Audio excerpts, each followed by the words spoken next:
Finally done. कोई भी local grounds हो गए इस टाइप के, अगर आप वहाँ पे डीजे या फिर कोई भी ड्रोन या फिर कोई भी क्वाडकॉप्टर भी उड़ाते हो तो एक बहुत बड़ा रिस्क रहता है कि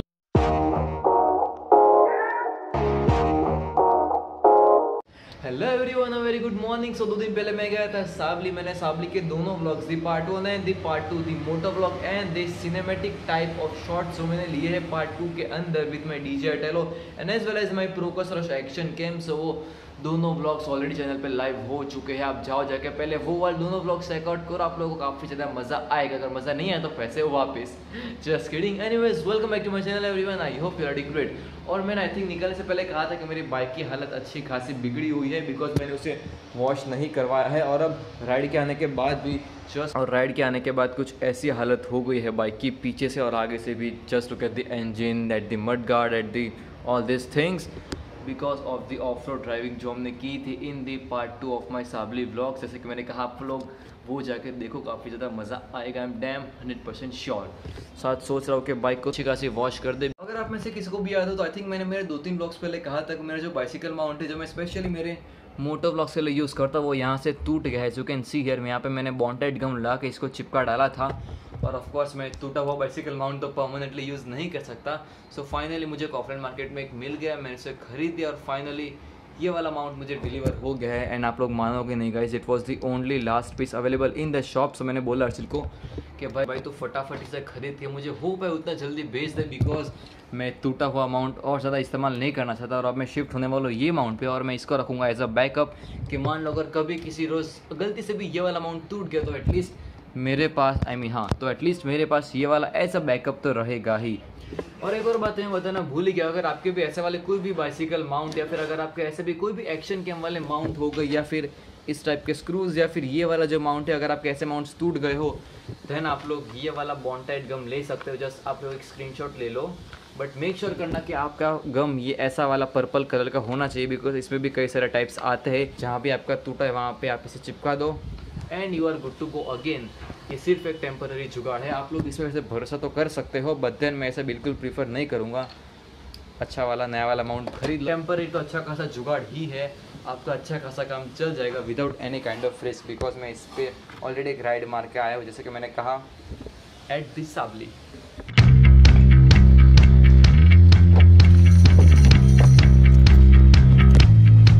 Going out to buy some cheese and paneer for myself because कल हमने लिया था कॉर्न, स्वीट कॉर्न या फिर डोडा गुजराती में कहिए तो।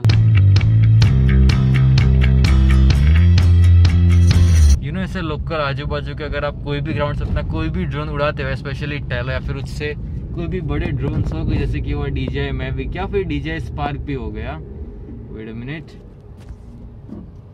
यस आई वाज टेलिंग कि अगर आप ऐसे आजू बाजू के कोई भी लोकल ग्राउंड्स हो गए इस टाइप के, अगर आप वहाँ पे डीजे या फिर कोई भी ड्रोन या फिर कोई भी क्वाडकॉप्टर भी उड़ाते हो तो एक बहुत बड़ा रिस्क रहता है कि लाइक आपके ड्रोन के प्रोपेलर्स में कोई भी तितली या फिर किसी भी प्रकार का कोई भी इंसेक्ट आके ऊपर से नीचे हो जाएगा और आपको मालूम भी नहीं पड़ेगा, जस्ट डाई। समझ रहे हो ना क्या कह रहा हूँ। और अनफॉर्चुनेटली मेरे साथ ऐसा 2 बार हो चुका है कि बटरफ्लाई ऊपर से आई, और क्या कहूँ यार, समझ रहे हो ना। अगर आप ऐसे कोई भी ग्राउंड में उड़ा रहे हो, अगर ग्राउंड नहीं भी होगा फिर भी बटरफ्लाई तो होगी और कुछ ऐसे उड़ रहे होंगे और मालूम भी नहीं पड़ेगा लाइक कब ऊपर से आई नीचे से चली भी गई। उसके लिए गाइस बस एक ही सॉल्यूशन है कि always fly your drone about 7 to 10 meters, because अगर ग्राउंड लेवल के लाइक एकदम 1 या फिर 2 या फिर 3 मीटर तक होगा तो आराम से उतने तक तितलियाँ उड़ती होंगी और आपको पता भी नहीं चलेगा। As I have told, so minimum like आप 5 से 10 मीटर के ऊपर ही उड़ाओ तो एटलीस्ट सारे इंसेक्ट सारी तितलियाँ।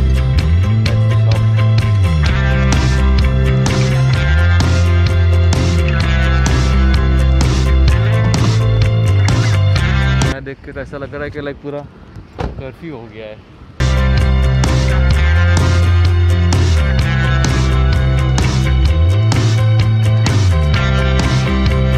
और आज तो सुबह से पता नहीं क्यों एकदम फुल धूप निकली हुई है और ऊपर से एकदम ऐसे काले घने बादल छाए हुए, पता ही नहीं चल रहा कि लाइक बारिश है कि या फिर फुल धूप होगी। और सावली निकलने से पहले एक्चुअली मैं और आशीष गए थे एक बड़े से ग्राउंड पे to complete the 30 minutes to unlock the GPS for my DJI Tello, not officially but then Tello FPV application की हेल्प से हम लोग DJI टेलो में GPS, एक्चुअली GPS ही बदन VGPS, इट मीन्स के वर्चुअल GPS में एक्टिव कर सकता हूँ। सो उसके लिए मैं अराउंड 20 मिनट से कंप्लीट हो गए थे, बदन जो बाकी के 10 मिनट थे वो आशीष के घर पे गया, मैं ग्राउंड पे उड़ाया और आई थिंक 4 बार कबूतर ने वहाँ पे ड्रोन पे हमला करने की कोशिश की। एक बार तो क्या वाला, एक ड्रोन यहाँ पे था और कबूतर फुल स्पीड में आके उसका पूरा एक राउंड लेके गया, लाइक क्या आया फिर कैसा है, और फिर मेरे से एकदम नीचे ग्राउंड लेवल पे उड़ा रहा था।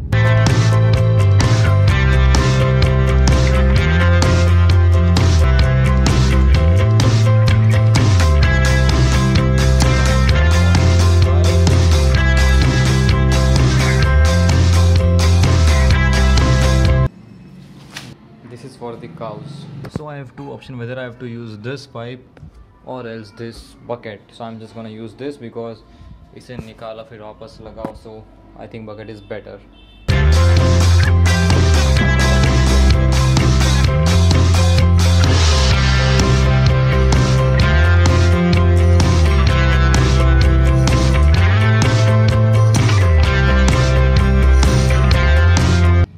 लग रहा है कि अभी ये स्पोर्ट्स बाइक नहीं है, अभी वो मोटर क्रॉस में जो डर्ट बाइक चलाता है ना, अभी बाइक बिल्कुल पीछे से वैसी लग रही, एकदम स्पोर्टिव, एकदम बिगड़ी हुई डर्ट बाइक।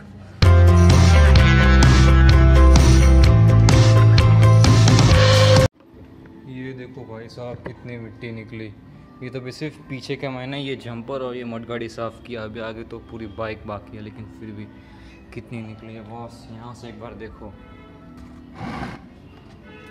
अब थोड़ी साफ सुथरी लग रही है।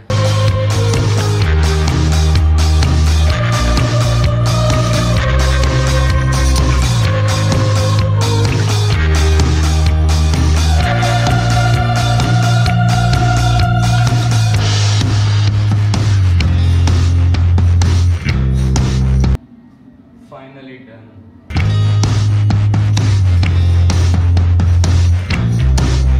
प्रॉपर वॉश नहीं हुई, बट देन जस्ट देखो कि कितनी मिट्टी निकली। अभी आपको बहुत ही कम लग रही है, but then just look at the समझ गए ना क्या कह रहा हूँ, उतना भर भर के इसमें से मिट्टी निकले।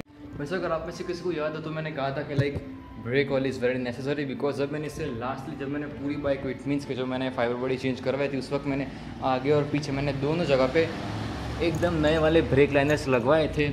सो उस वक्त मेरी आगे वाली ब्रेक बिल्कुल भी डिस्क ब्रेक जैसी फील नहीं आ रही थी, तब तक वो बहुत ही लूज़ थी, बिकॉज वो एकदम ही नए वाले ब्रेक लाइनर्स थे। सो उसने कहा था कि आप थोड़ी बहुत चलाओ, उसके बाद आपकी ऑटोमेटिक पहले ऐसी फील आ जाएगी। इट मीन्स कि आपकी जो पहले जैसे आपकी डिस्क ब्रेक थी कि लाइक ब्रेक दबाओ और उसी वक्त बाइक स्टॉप हो जाती है। सो उतना ड्राइव करने के बाद मुझे अब जाके लग रहा है कि yes, like my old disc brakes are back, because नए ब्रेक लाइनर्स लगाने के बाद आप लोगों को अपनी बाइक को अच्छी खासी अराउंड 30 to 60 किलोमीटर चलानी पड़ेगी, बिकॉज उसके बाद ही ब्रेक लाइनर्स आपके अच्छे खासे घिसेंगे और पहले से वर्क करना शुरू होंगे।